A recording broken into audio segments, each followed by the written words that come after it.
जगाचा इतिहास युद्धांनी भरलेला आहे. पण काही युद्ध ही शस्त्रांनी नाही तर विचारांनी लढली जातात. 18व्या शतकात जेव्हा जग बदलत होतं, कारखाने उभे राहत होते, तेव्हा एका माणसाने असा विचार मांडला ज्याने रशियापासून चीनपर्यंतची सत्तेची समीकरण बदलली. तो माणूस म्हणजे कार्ल मार्क्स. 5 मे 1818 जर्मनीमध्ये मार्क्स यांचा जन्म झाला. ते अत्यंत बुद्धिमान होते. वकिली आणि तत्वज्ञानाचा अभ्यास करत असताना त्यांना जाणवले की समाज हा फक्त राजा महाराजांमुळे चालत नाही, तर तो आर्थिक व्यवस्थेवर उभा आहे.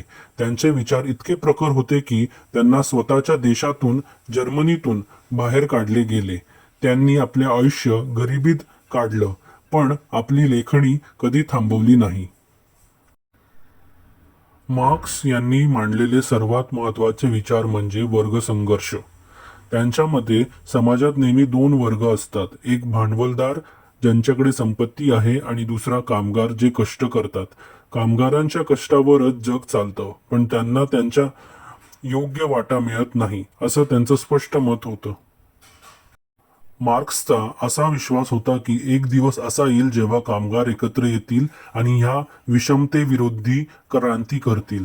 त्यातूनच साम्यवाद जन्माला येईल, जिथे कोणतीही खाजगी मालमत्ता नसेल आणि सर्व संसाधनावर समाजाचा समान हक्क असेल.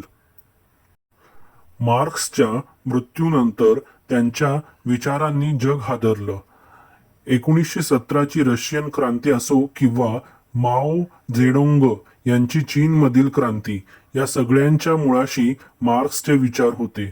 आजही जगातील आर्थिक विषमतेवर जेव्हा चर्चा होते, तेव्हा मार्क्स यांच्या द कॅपिटल या ग्रंथाचा संदर्भ घेतल्याशिवाय ती पूर्ण होत नाही.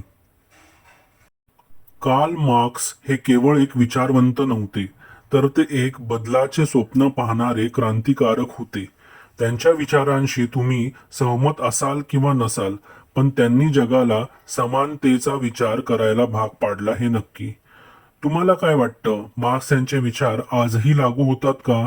कमेंट्समध्ये तुमचं मत नक्की कळवा व आमच्या चॅनलला लाईक करा, शेअर करा, ज्याच्या कारणे आम्ही तुमच्यापर्यंत अजून अधिक व्हिडिओ पोहोचू.